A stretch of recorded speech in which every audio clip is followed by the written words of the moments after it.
Nou, ik ben Maurice Eick, ik ben leraar lichamelijke opvoeding van het VMBO Maastricht. En dat betekent dat wij als sectie LO hebben gekozen om een grote sportdag te organiseren voor alle leerlingen van de eerste, tweede en derde klas VMBO Maastricht. Het is ook tevens de 10e keer, dus het is een lustrum. Het is dan ook de eerste keer dat we een VMBO Maastricht hebben. En dat betekent dat zowel Porta, Bonnefante en Sint Maarten volgend jaar zeker zijn samengevoegd. En dat kunt u ook in het nieuwe logo zien op mijn truitje. Dat is het nieuwe logo van VMBO Maastricht. Duursport. Ja, als we praten over een triathlon, dan hebben we het altijd over een monsterrace waarin topatleten die daar heel hard voor trainen dit gaan doen. Dus iedereen schrikt als we zeggen van we gaan een triathlon organiseren. Maar wij hebben gekozen voor 1/16 triathlon. Dat betekent dat het ook wetenschappelijk onderzocht is dat kinderen van deze leeftijd dit kunnen doen zonder dat ze daarvoor hoeven te trainen. Nou, dat betekent dat ze dus beginnen met zwemmen. Zwemmen, dat is natuurlijk in het Geuselbad. En daar is tot nu toe nog steeds gaan daar 1100 leerlingen gaan daar zwemmen en moeten daar 250 meter voor afleggen. Daarna komen ze op hun gemak met de fiets hier naartoe. U zegt ja, dat is een onderbreking, dat klopt. Het is ook niet anders te organiseren. En vanaf dit moment dat ze hier met de fiets over de registratiepoort gaan, wordt de tijd weer aangezet. Ze moeten 10 kilometer fietsen, hun fiets daarna weer stallen en daarna gaan ze 2,5 kilometer lopen. En dat is in totaal 1/16 triathlon.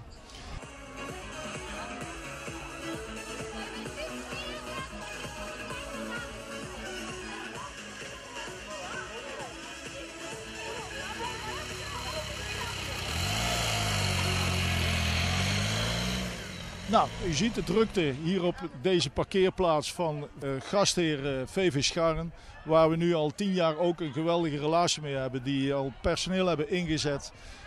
Daarnaast hebben we alle personeel van onze school natuurlijk ingezet die langs de parcours staan.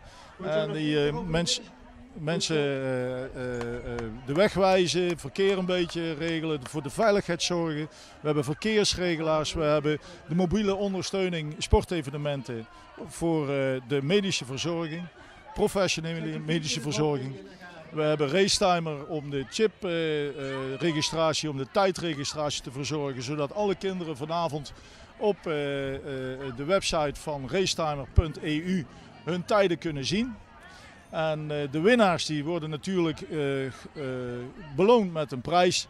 En daar hebben we een podium voor ingericht met de vrachtwagen van een bekende ondernemer hier uit de buurt. En zo gaan we deze dag volbrengen. 1100 studenten, 1100 leerlingen gaan deze uitdaging aan. En natuurlijk is er in het begin een beetje van ja, maar dat ga ik niet redden. Maar je ziet ontzettende tevreden gezichten en dat ze deze prestatie hebben kunnen leveren. Dat is de uitdaging die wij zijn aangegaan en tot nu toe is het nog steeds een succes.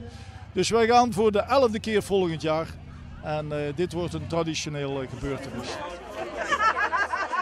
Oh, dat is dan even niet doen. Maar niet zo een beetje bespreekt, hè?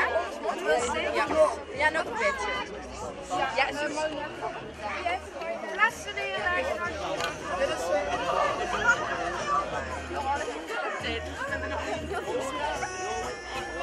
zo weinig. Doe normaal. Heerlijk. Heel lekker zien.